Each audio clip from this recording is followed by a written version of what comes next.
Well, Mom, I got a new dilemma with my treehouse. Um, that limb died. And I got those little spacer blocks to keep the cable from gurgling the limb, so I'm pretty sure it died because it can't get any sunlight. Because these ones that can't make it out there, I got a bunch over there that are dead. But I think I can take that cable and reroute it to that limb above it on the left. I'll probably keep it on an angle because I'm trying to split the difference in weight of this thing. But I got your letter yesterday, which I appreciate. I'm glad y'all enjoy the videos and my stories. You won't find totally boring. But I got all my Dutchman plugs in.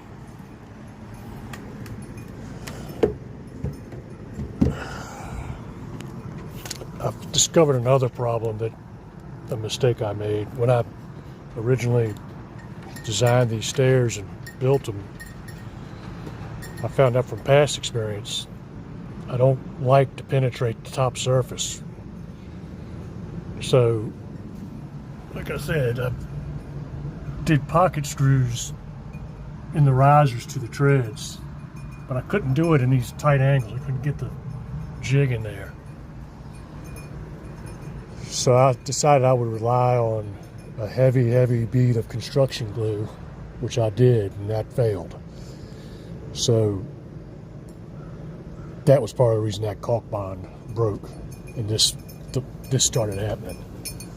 Because those stairs separated from that glue, broke the caulk bond, but I popped these little pieces of trim off, and I just toenail screws in there, re-glued it, clamped it, toenail screws. I'm hoping this will be fine now. Damn squirrels driving me crazy again.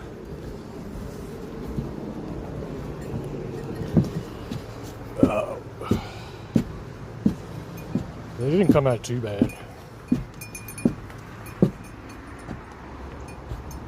Trixie.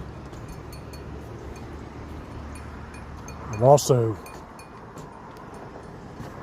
I don't know if you can see the arrows. This is the bow I usually hunt with. About 62 pounds. I can still shoot it, but it doesn't feel real good with my shoulder. This one was, what does that say? This is 52 pounds.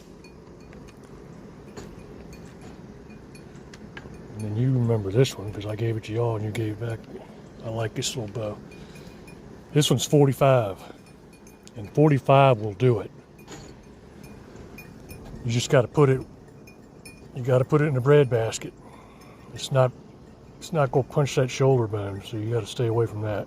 And I might take some pressure off myself this year and go back to steel, broad edge.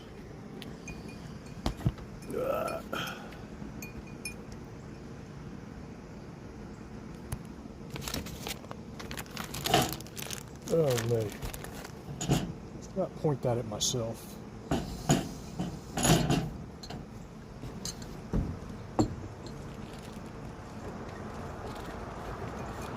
Angie's out with Francis now. She's recovering slowly. Hopefully I will correct my volume problems.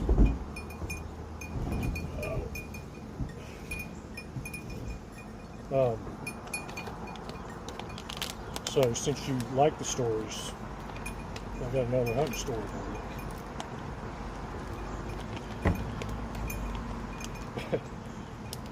I think I was 16. I know I was driving. I don't think I've been driving long. Myself and that same former friend of mine, we decided we were going to go bow hunting. Ah, shit. That boat zipped up and still got wet. Bow hunting behind the house, which we're not supposed to be back here, period. And it was on a Sunday, which at the time was also illegal. Fireworks.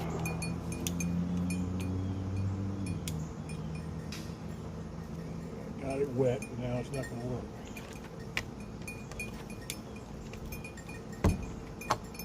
Anyway, I guess I'll smoke that later. So we go back behind the house.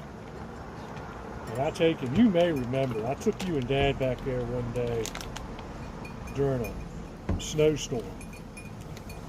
And there was this concrete block against the barbed wire fence. And I sat you all down on that. And I went somewhere else. And I think you said you all saw a deer run out across the field. But anyway, so I put my friend on that same concrete block. And I went off in the same direction I went off when I was with you and Dad.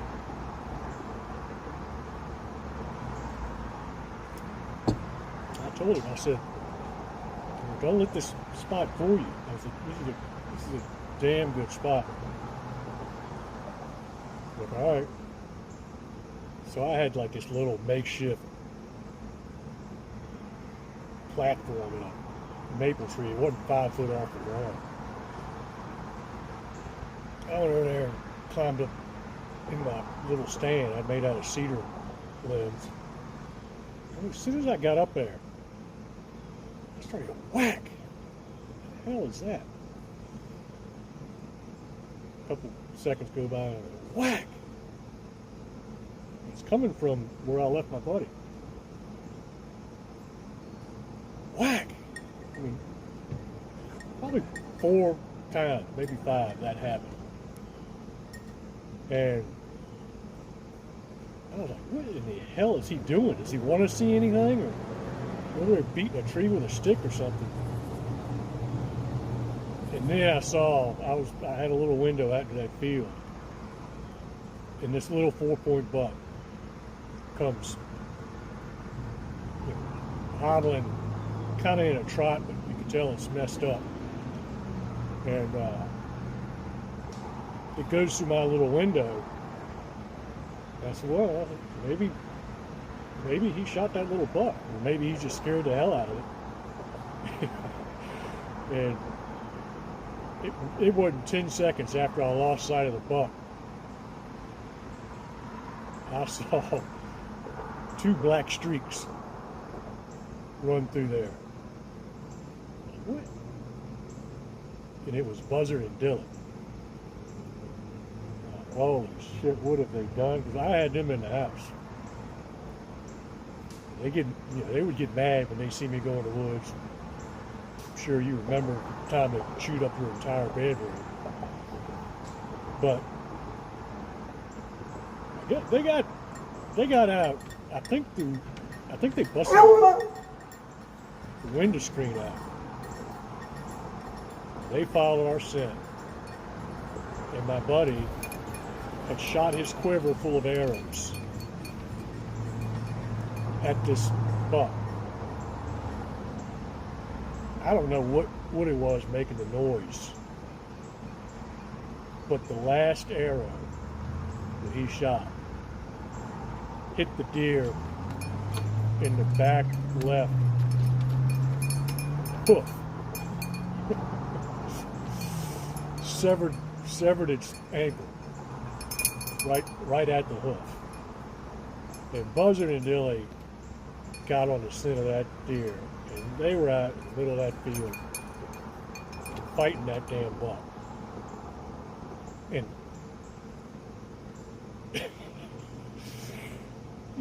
it's we're not supposed to be there. It's right below the gas pump for the maintenance and the employees of the place.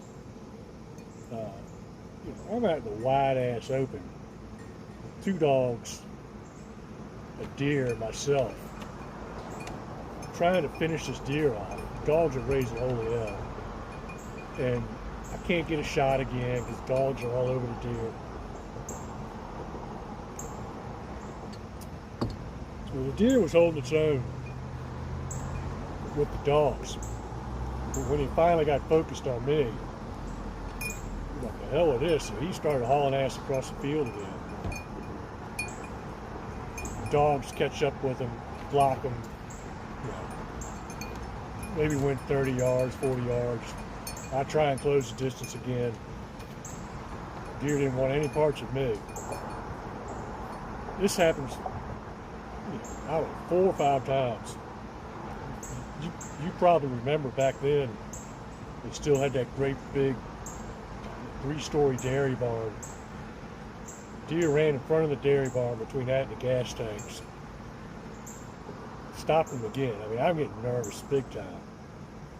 My buddies, he's just hiding out, in the woods.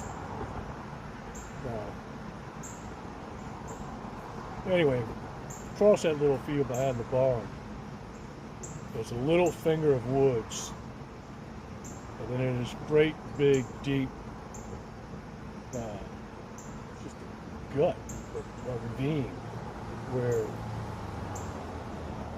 50 or 60 or 80 years ago, there used to be a pond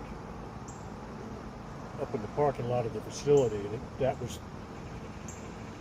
that's where the overflow drained. And it was, I mean, if you laid a ladder from one end to the other, it was probably 16 foot deep to the creek in the bottom. But the dogs are fighting, holy hell. Buck's, saying he's swinging his head around, and he gets to the edge of that ravine. And I guess he just didn't think he could negotiate it, so he was kind of cornered.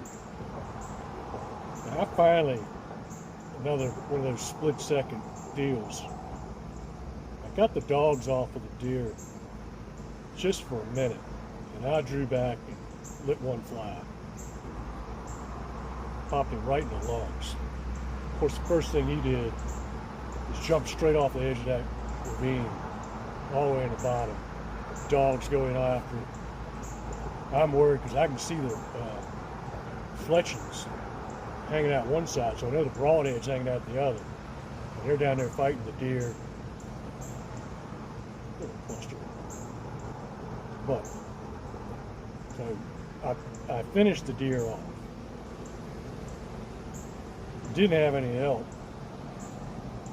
My buddy's 500 yards away over there at the pond, on that cement block that I put you all on. And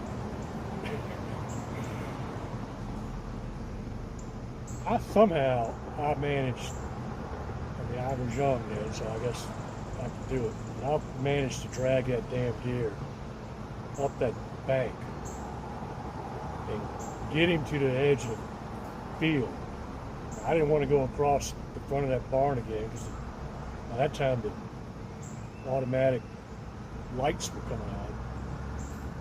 So I went around my ass the long way to stay secluded, and got around the back of the barn. Then I could not drag the dogs and the deer. I was like, hey, come out.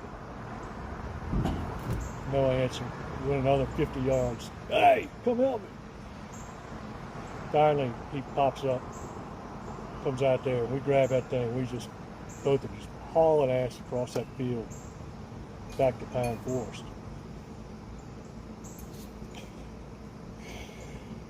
And anyway, we take it to his house, butchered it.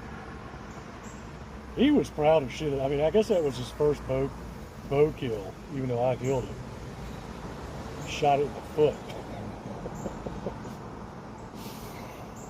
But he was all smiles, holding the deer head up. And if it hadn't been for Buzzard and Dilly, we'd have never got that deer. I mean, it definitely was not a lethal hit by any stretch of the imagination. It was only for them fighting and holding him up that I was able to get a shot at him.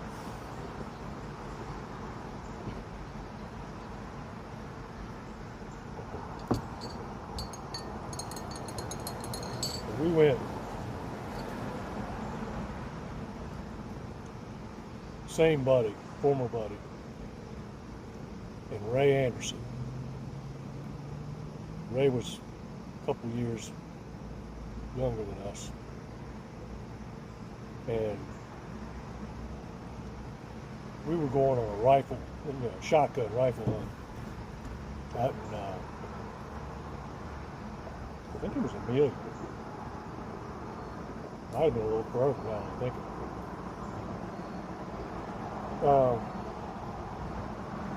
Miss A, she was not too hip about the whole hunting thing.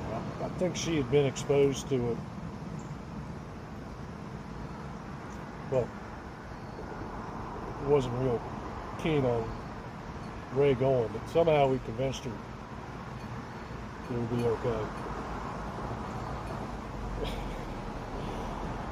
So we go pick Ray up. I mean, he is like head to toe blaze orange. This was before you had to wear blaze orange. My buddy, he just laughed. He started nicknaming him Lightball because he just stuck out like a sore thumb in the woods, which is kind of the point. But so we get to where we're going, Aunt Lily's, and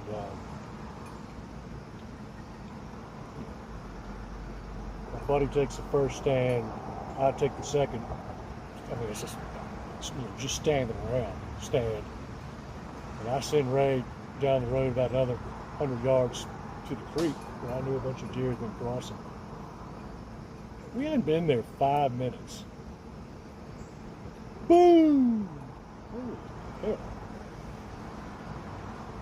My buddy had a 30-06. So I run out to the road. I call Ray. He and I run up to my buddy. What did you do? What'd you get? He said, I shot at a buck. Buck and some does came in right after y'all left. So let's go see what we can find. We're 16 years old. We don't know anything, really. And so we go over where he said the deer was, and sure enough, there's blood. I mean, a lot of blood.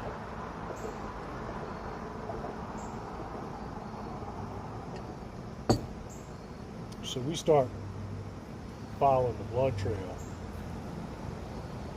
because we were still not competent blood trackers.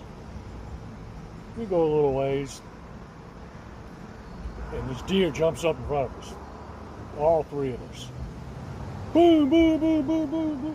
We all shot.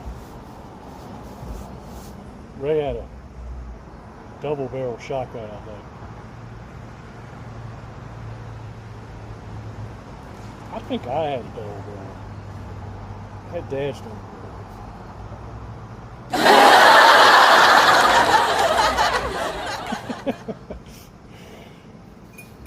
He had 30-06.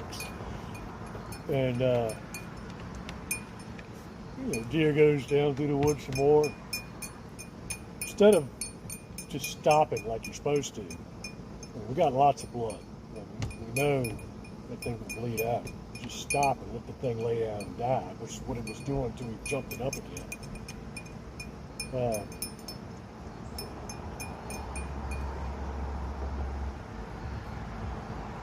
We jumped it again. Boom, boom, boom, boom, boom, boom.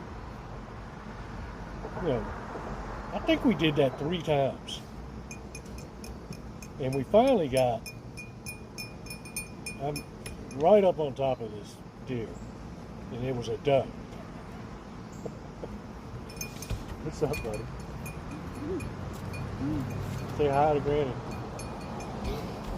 Hello. Don't move the camera. Don't stand in front of that gun either. I just noticed that. Yeah.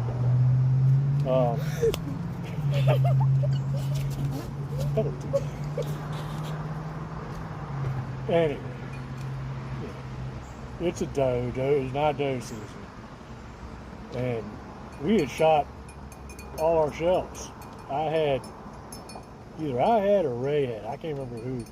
A couple of bird shot, and shot that deer again, and it just would not go down. And I had that big honking Rambo knife. You had to go to Tackle Express with me to give the guy permission to sell it to me. I mean, the damn thing had a blade on it that long, jagged Rambo knife. We're out of ammunition, and this deer's still flopping around. We didn't peppered it with bird shot. I mean, I don't know how many times we ever actually hit it, but it was messed up, but it would not die. So I just said, oh well. And I pulled that knife out, jumped on the back of that deer, and just started shoving it in the lungs, shoving it in the armpit. And that finally did it. But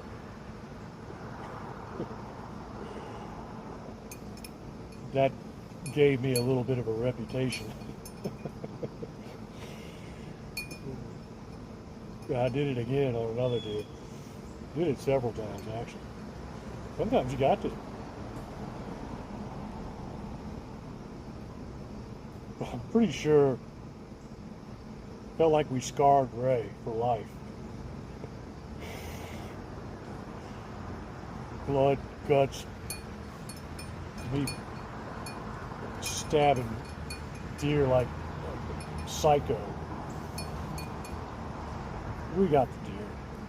It wasn't worth a whole hell of a lot. We butchered it out in the woods. Put it all in trash bags, stuffed it behind the seat or something. Got it back to Richmond.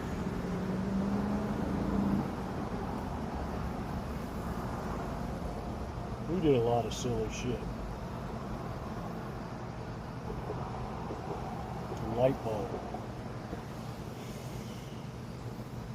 Ray and I, we were behind the house. I think we were just parking around, hiking through the woods or something. We went all the way back to Devil's Ravine. Down at the creek. And I started seeing like this fin in the water swimming around. Got a little closer. And, oh yeah, that's a fish. I mean, a decent sized fish. We didn't have any fishing equipment.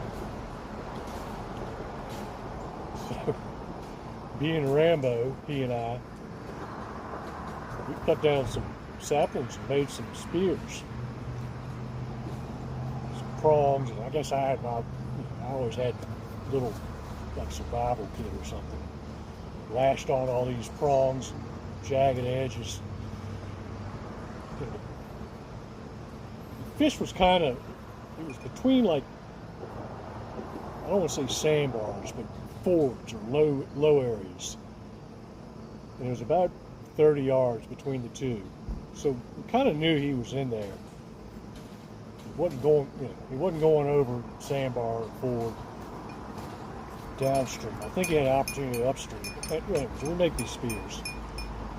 And we start hunting this fish. Carp, sucker, big horny head. And we're chasing this thing up and down the bank, throwing our spears at it, jabbing at it. And I guess we did that for 15 minutes or so. But once you threw your spear, you didn't hit it. It got all murky and the fish went somewhere else. But like I said, it was a trap. So we'd look again, chuck the spear again. Sooner or later,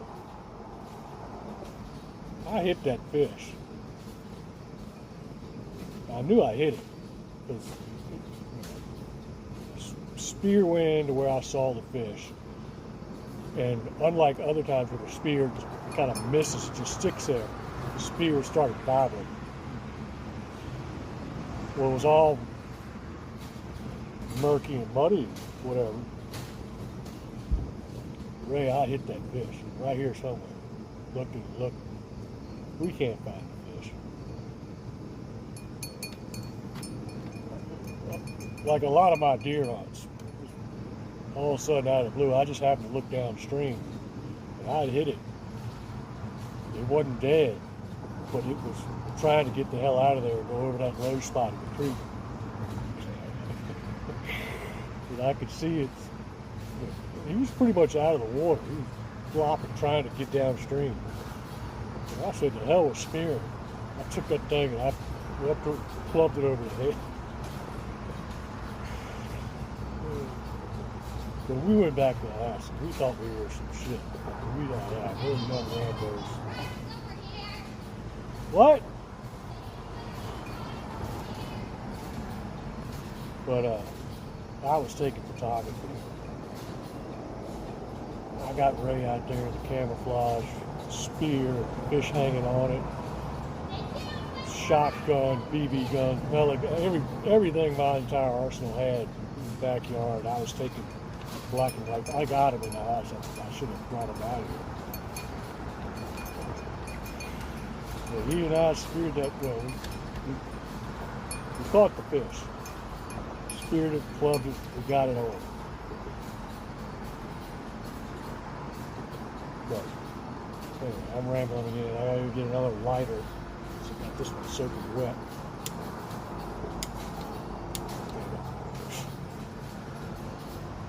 Flashlight still works. Anyway, I enjoyed your letter. I'll keep telling you my boring hunting tales. And talk to you soon.